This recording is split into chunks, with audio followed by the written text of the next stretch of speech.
Hey everyone, Joe Weisman here, and you're tuned into the Ill Noise Business Playbook. Big ideas, bold stories, and local impact. Let's make some noise.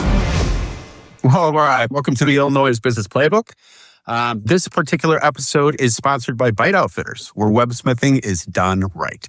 I've got Kate here from Eastside Café, Coffee, and Wine Bar. Kate, how are you doing today? Good. How are you?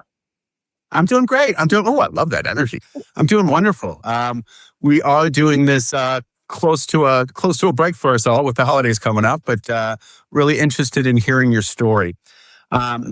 Kate, we've had some amazing guests on our show. And one of the reasons why we kind of knew who you were is we had a couple ladies that have been on our show before, and Pink Kitchen Bread ladies, Jen and Lynn, just out there crushing it. Can you tell us how that relationship sort of manifested itself and what sort of connection you have with those ladies? Oh, wow. So I would like to take credit because when Lindsay first started Pink Kitchen Breads, she came in. We knew each other through like mutual friends and mutual like hangouts and stuff like that. And she kind of was like, "Hey, I'm doing this thing," and this could be completely wrong. By the way, I could be completely like my memory could be used like that's not how it went. So. Welcome to my world. This is the truth according to Kate.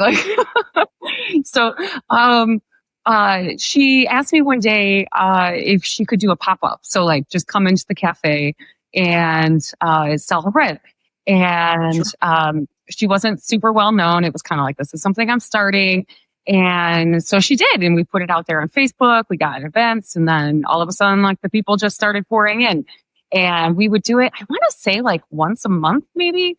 Where she would come in, she'd set up her table, and her popularity just kept growing and growing and growing. And because she makes a darn good loaf of bread, so it speaks for itself. Seriously, so good.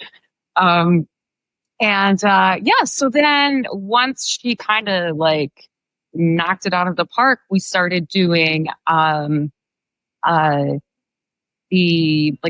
learn how to make your own sourdough classes. So now she has graduated from doing just the pop-ups to now we're just doing classes where she doesn't even need the pop-ups anymore because she's built a name for herself, and it's pretty amazing.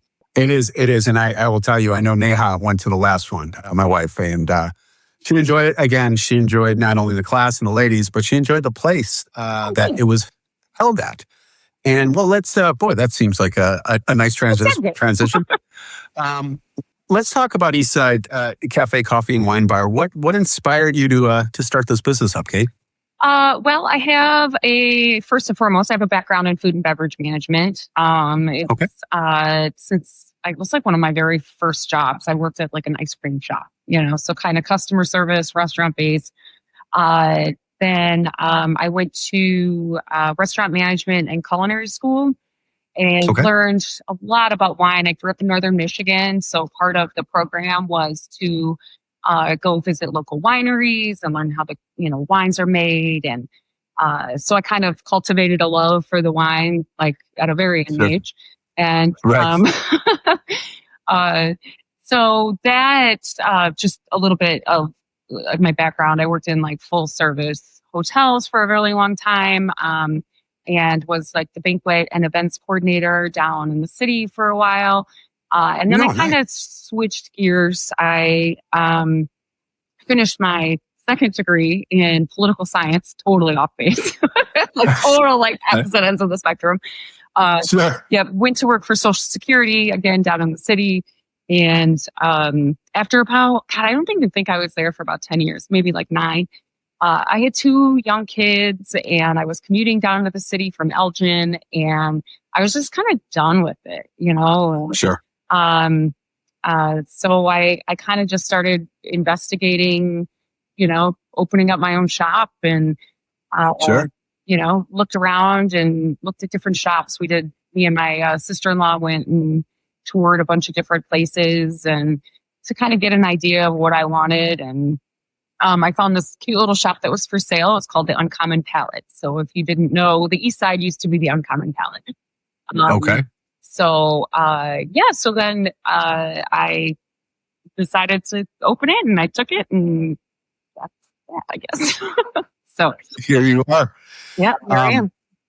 What sort of obstacles have you had to overcome? You know, as a small business owner, there's always things happening left and right? So what sort of obstacles have you dealt with, and how have you been able to overcome those? What haven't we been into?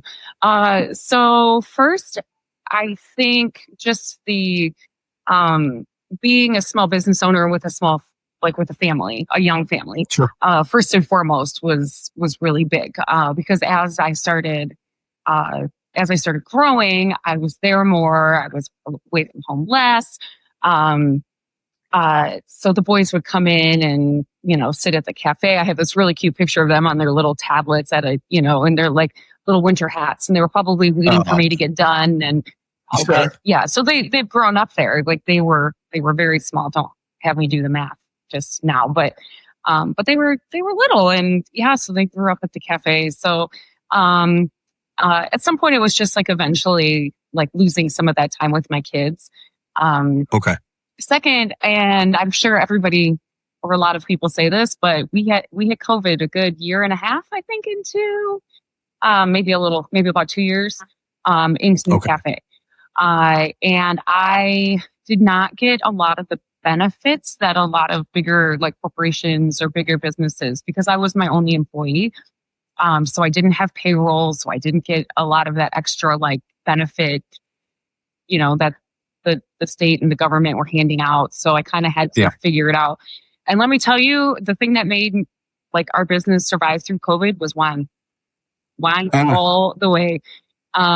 We had like great support from the community, and it was one of those like, hey Kate, can you order me this wine and I'll come and pick it up on Friday?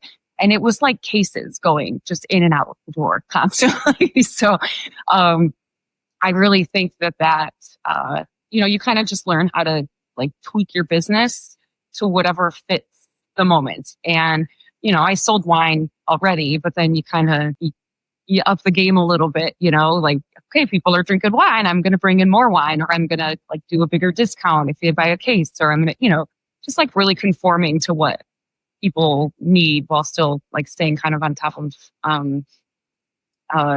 like trends and all that kind of stuff.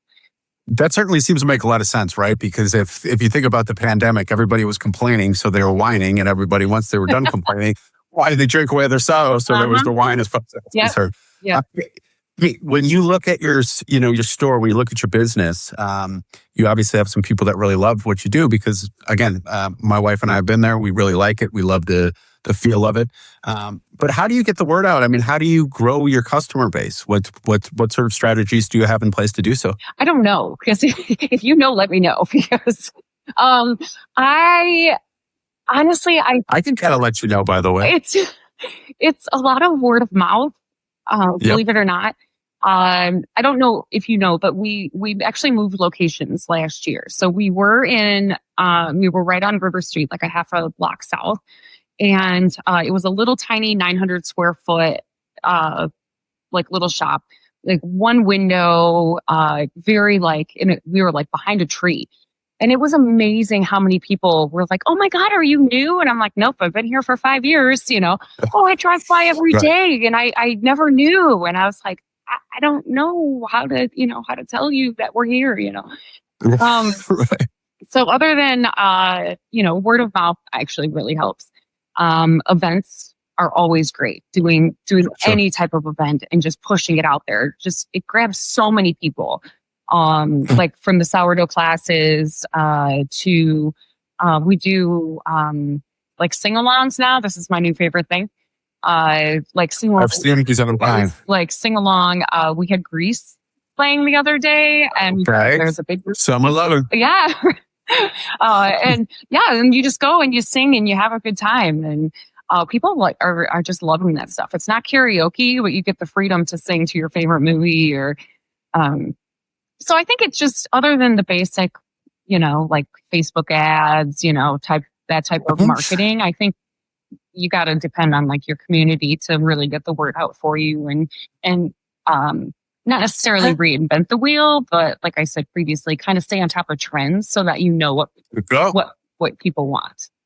Yeah, boy. It's like you're looking at my notes here. Oh, another Let's segue? talk about let's talk, great segue, by the way.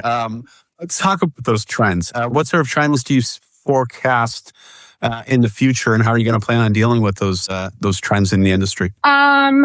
Well, right now we're dealing with kind of an uncertain economy, which is really rough. Yeah. When you own a business, for one, especially when you own a business like a restaurant business where margins are really low. I think Sure. people have this like really like false idea that if you own a small business, like you're a millionaire, and that. Right. I'm like, guys, like, go look at my books. Like, really. Right. Sometimes it's a struggle. Right. So I think with the economy kind of in this like weird like stage, I think the biggest thing is kind of just really trying to instill in people that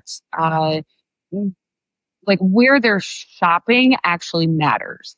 It matters to me. It matters to the 7 other like vendors that I have like in my store, which is a whole nother topic. But I support small business in my store. So the things that you see and you shop for in my store come from other small businesses. I try to keep it local, try to keep it like in the Midwest. So I think, that's huge as far as just trying to let people know, and as far as other trends, like just food and drink trends, like I said, the sing-alongs are kind of becoming a little bit more popular. So I'm trying to get up like on that like game like fast, like so people know they're like, okay, I want to go to sing-along.